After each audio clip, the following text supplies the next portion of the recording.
Boa tarde, boa noite, boa madrugada, bom dia. Eu não sei exatamente a hora que você vai me assistir, mas olha só, eu sou o pastor Antônio Lima, professor de teologia, e nós estamos iniciando neste exato momento o programa Rota Bíblica, um programa voltado para as Sagradas Escrituras. Um programa onde nós vamos mergulhar em cada capítulo e neste momento nós estaremos iniciando com o livro, ou seja, o Evangelho de Mateus. Eu quero pedir para você comentar, você fazer perguntas, você compartilhar, você curtir. Afinal de contas, você será a bênção de Deus para que este programa continue alcançando mais vidas. Qual é o propósito, então, do Rota Bíblica? O Rota Bíblica é para nós nos aprofundarmos nas Sagradas Escrituras e nós vamos começar pelo primeiro evangelho, que é o Evangelho de Mateus. O Evangelho de Mateus que abre, então, o Novo Testamento. Lembrando que o Novo Testamento tem 27 livros, e desses 27 livros, 4 são os evangelhos, que são Mateus, Marcos, Lucas e João. Nós temos também o livro histórico, que é Atos dos Apóstolos. Temos as cartas paulinas, que são Romanos, 1ª e 2ª aos Coríntios, Gálatas, Efésios, Filipenses, 1º e 2º Tessalonicenses, 1º e 2º Timóteo, Tito, Filemon. E aí nós temos as epístolas universais, que é Hebreus, Tiago, 1ª e 2ª de Pedro, 1ª e 2ª e 3ª de João e Judas, e finalmente o profético, que é o Apocalipse. Então, nós vamos iniciar pelo livro Evangelho de Mateus. O Evangelho de Mateus, que é composto por 28 capítulos, totalizando 1071 versículos. Com esta quantidade de versículos, Mateus se torna, então, o evangelho ou livro maior do Novo Testamento. Mesmo que Atos tenha 28 capítulos, mas ele só tem apenas 1007 versículos, enquanto o Evangelho de Mateus tem 1071 versículos. Sabendo que esse livro, o livro de Mateus, foi escrito justamente por um dos apóstolos de Jesus, que tinha o seu nome Mateus, e também Levi. Inclusive, no capítulo 9, ele registra ali o chamado de Levi. Os dois nomes, tanto Mateus quanto Levi, são nomes hebraicos e cada um traz a sua significação. Mateus foi escolhido, então, pelo Espírito Santo para ser o primeiro livro que abriria, então, o cânon do Novo Testamento. E cada evangelho, como são 4, cada um deles foi escrito para um público diferenciado. Não significa dizer que apenas esse público diferenciado é beneficiado, então, pelo conteúdo, pela mensagem. Não, há um grupo primeiro direcionado, mas claro, todo esse público também vai sendo, esse leque vai se abrindo. Então, Mateus, vamos lá, Mateus foi escrito para o povo judeu, enquanto Marcos foi escrito para o povo romano, Lucas foi escrito para o povo grego e João foi escrito para a igreja.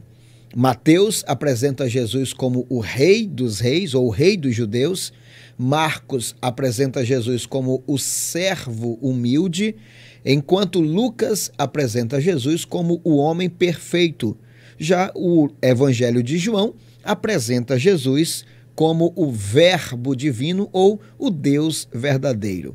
Todos eles com uma mensagem específica, todos eles com mensagens direcionadas a esses públicos. E claro, lá no finalzinho do Evangelho de João, João diz assim: e todas estas coisas foram escritas para que creiam, para que vocês creiam que Jesus Cristo é o Filho de Deus e que, crendo nele, vocês conseguem ou alcançam a vida eterna. Então, nós vamos conhecer um pouco neste primeiro programa justamente essa pessoa de Mateus. Mateus, a sua profissão era de coletor de impostos. Não era uma profissão muito vista, bem vista entre os judeus. Por quê?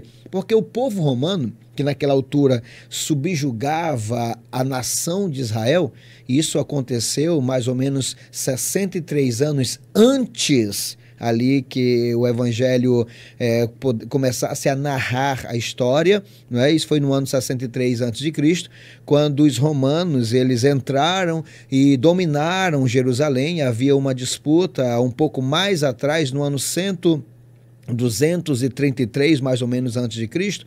Os persas venceram então os gregos venceram os persas e se instalaram no ano 333 a.C.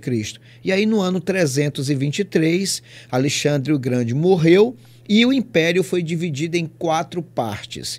E essas partes depois se fundiram e se tornaram, então, 2 grandes potências, que de um lado, lá para o norte, e outro para o sul, estando, então, no Egito, a dinastia chamada dos Ptolomeus, e enquanto na Síria estavam a dinastia de Antíoco Epifânio. Então, ficaram de um lado os Seleucidas e, de outro lado, os Ptolomeus. Então, Israel ficou no meio ali, tanto dos Ptolomeus quanto dos Seleucidas. E diante de toda essa situação, foi se enfraquecendo então esse poder, porque depois vieram então os Macabeus, mais ou menos no ano 163 a.C., venceram os Seleucidas e então implantaram então o reino dos Macabeus, que durou por aproximadamente 100 anos. Só que aí as coisas foram se fragmentando e então a terra da Judéia ficou fragilizada, sendo muito fácil então até uma tomada meio que amigável do povo romano, fazendo com que ali fosse então instalado como se fosse uma colônia romana. Na verdade, se tornou uma colônia romana. E os romanos, qual era a ideia dos romanos? Era extrair o máximo de impostos dos cidadãos subjugados. E aí, para facilitar essa coleta de impostos, o que eles fizeram então? Eles contratavam judeus que tinham habilidades matemáticas, que tinham habilidades linguísticas, que sabiam falar tanto a língua dos judeus, que era o hebraico, como podia falar também o grego, que era a língua comercial, e também falasse o latim, que era a língua oficial do povo romano. E Mateus, ou Levi, preencheu todas essas, digamos, essas especificidades, não é? Então o currículo dele apontava que ele falava fluentemente o hebraico, falava fluentemente o grego e falava fluentemente o latim.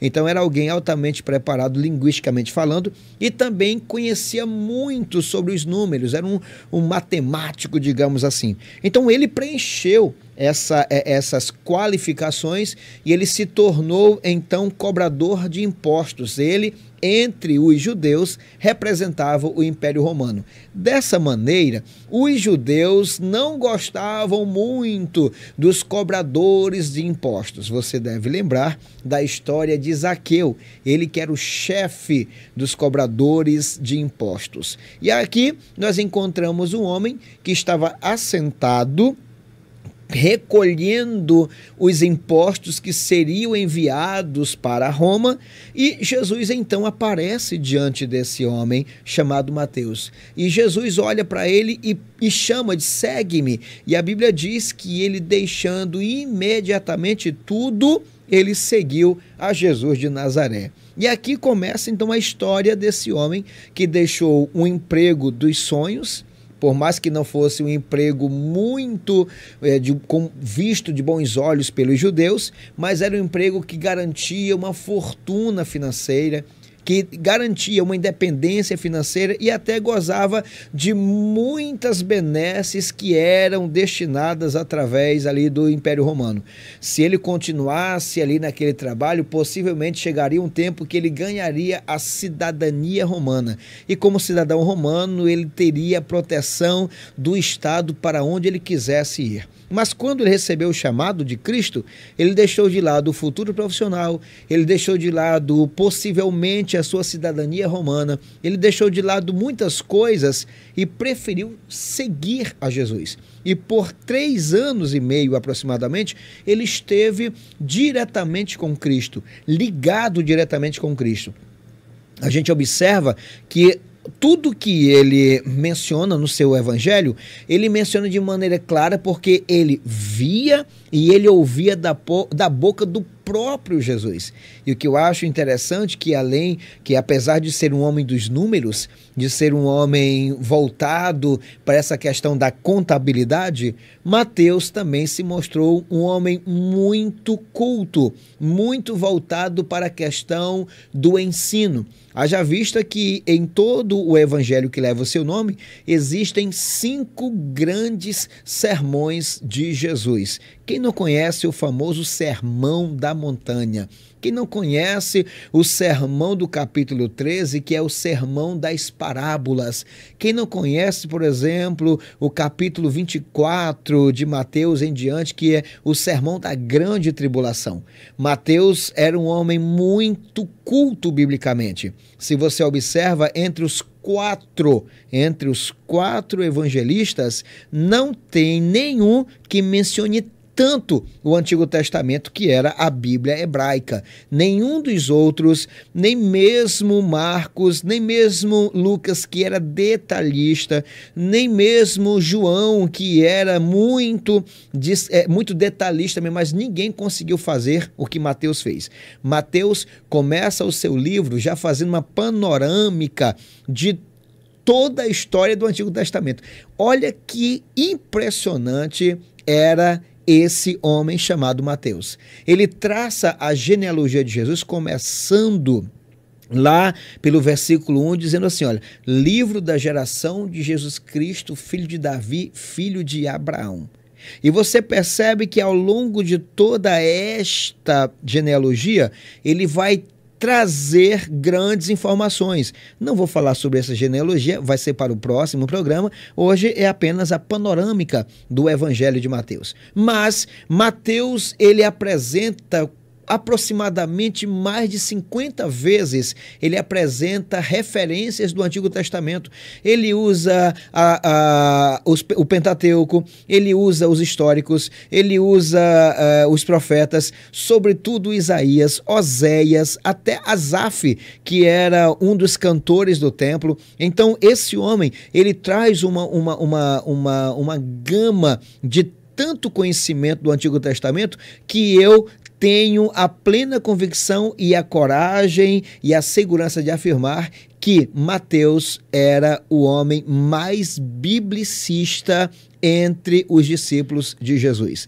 Nenhum outro era tão biblicista como ele. Nenhum era tão aproximado ou tão aprofundado nas Sagradas Escrituras. Mateus se revelou um homem altamente culto, aprofundado nas Sagradas Escrituras, com um poder cultural imensurável, alguém que foi preparado para fazer aquilo que deveria ser feito, que era apresentar Jesus ao povo romano.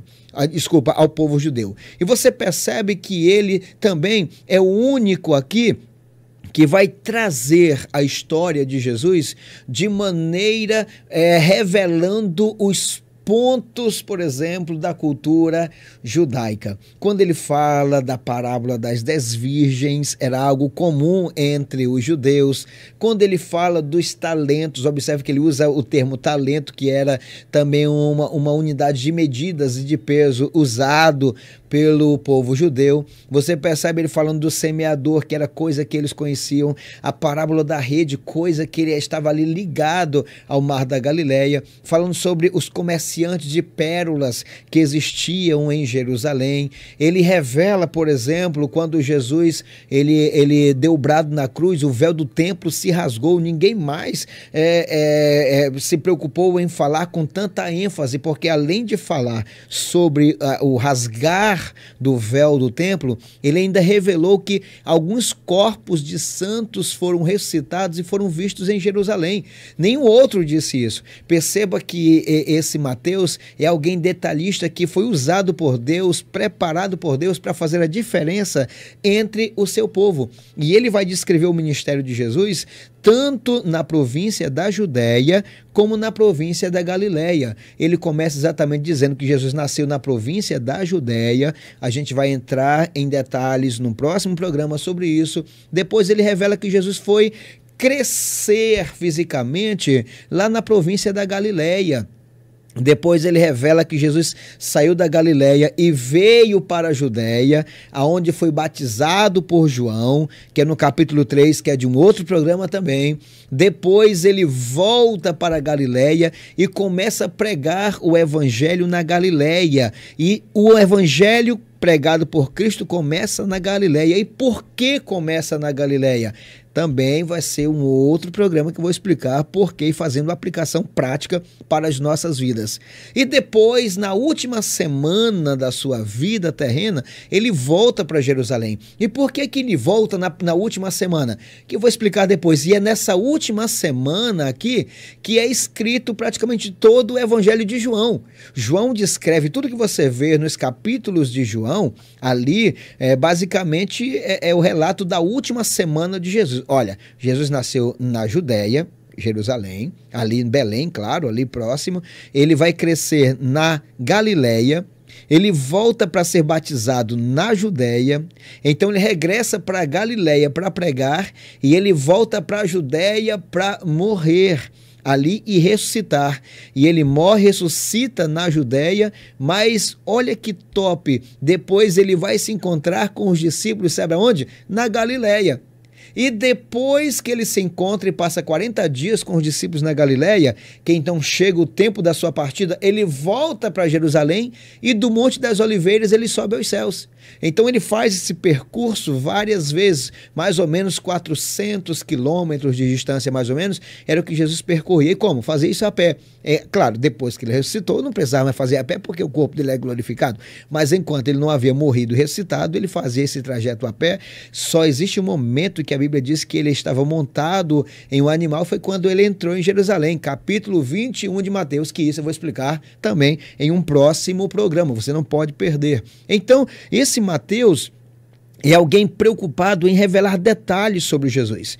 E agora, claro, quando você vai estudar a teologia, você encontra algo bem interessante, uma palavra chamada sinóticos. E o que a palavra sinótico significa? Significa sob o mesmo olhar. O que significa isto? É o que está escrito em Mateus, Marcos e Lucas, basicamente são as mesmas coisas. Claro, algumas se diferem de outras. Por exemplo, Marcos vai dizer que Jesus chegava, um exemplo, vai dizer que Jesus estava chegando em Jericó, outro vai dizer que Jesus estava saindo de Jericó. Isso não importa, não tem nenhuma dificuldade com relação a isso. Enquanto um vai contar, por exemplo, a genealogia, outro já não conta. Enquanto Jesus é descrito na genealogia de Mateus, começando de cima, começando de Abraão e até Cristo, você vai perceber que Lucas já faz diferente. Lucas não vem de cima para baixo. Lucas, ele vem de baixo, sai de Cristo e segue essa genealogia, e ele vai com essa genealogia até Deus. Passa Abraão, passa Terá e vai adiante até Deus. Observa, enquanto João não comenta nada sobre essa questão das genealogias que estão em Mateus e que está também em Lucas. Mateus, Marcos e Lucas, eles têm muitas histórias, eles narram as mesmas coisas. Quase 100% das coisas estão contempladas aqui nesses 3 evangelhos. Então, esses evangelhos chamados sinóticos, eles nos revelam uma coisa interessante, é a vida pública de Jesus de Nazaré. Era o que Jesus era fora de casa.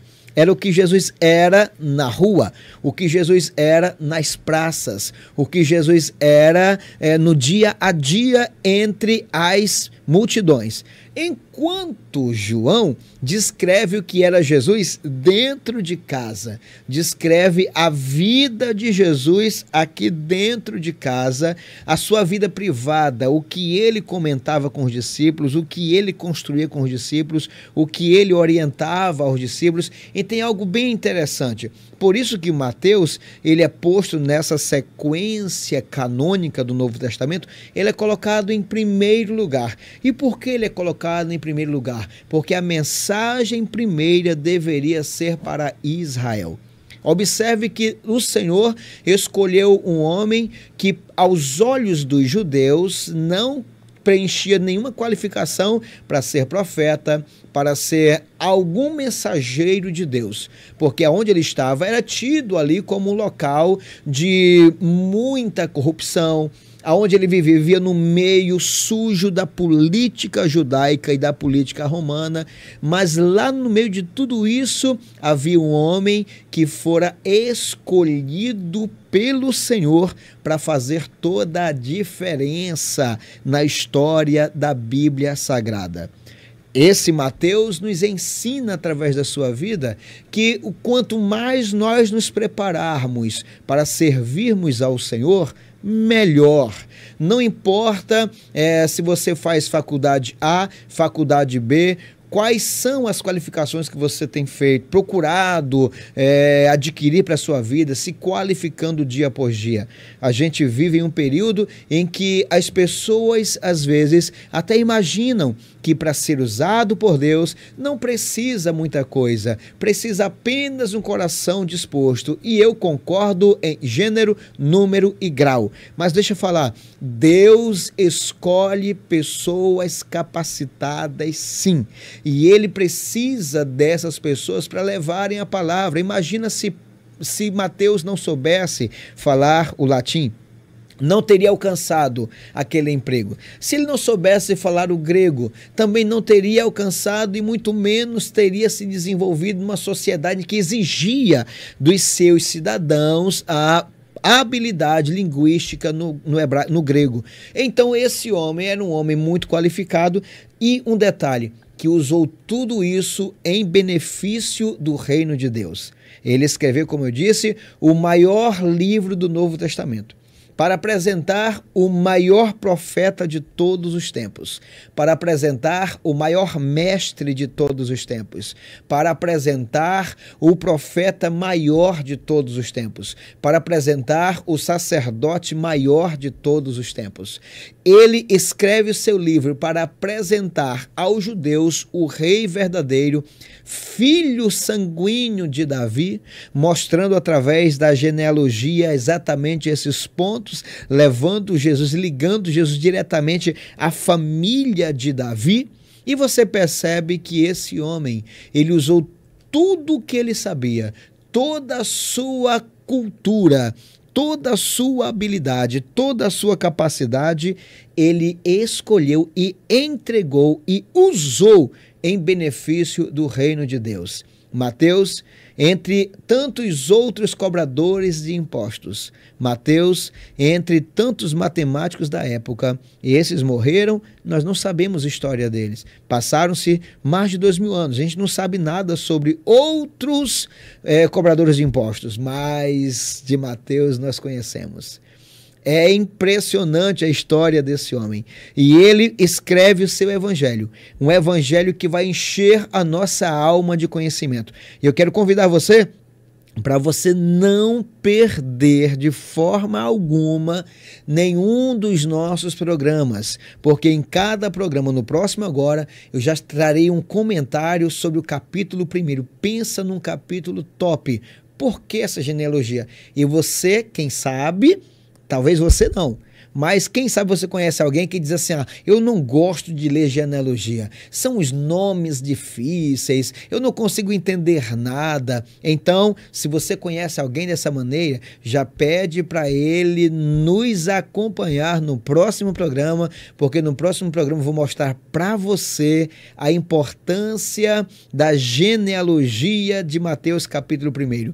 Você vai se fascinar com essa história maravilhosa e, claro, além disso, nós temos ainda o anunciamento do nascimento de Jesus, temos também ainda muitos outros assuntos voltados, o sonho de José, e eu quero que você esteja comigo no próximo programa. Então, já temos aqui um momento marcado e um acordo selado. Este é o primeiro programa, que é o Rota Bíblica, e aqui nós vamos estudar genuinamente. Hoje eu nem peguei na Bíblia aqui para ler nenhum capítulo, para não li nenhum versículo, porque eu queria e quis e quero que você aprenda primeiramente esse momento, a apresentação panorâmica, Mateus capítulos, 28 capítulos, versículos, 1071 versículos, foi escrito originalmente, segundo alguns, foi escrito em hebraico, mas depois passado para o koiné, que era um grego do povão. Ele foi escrito para os judeus,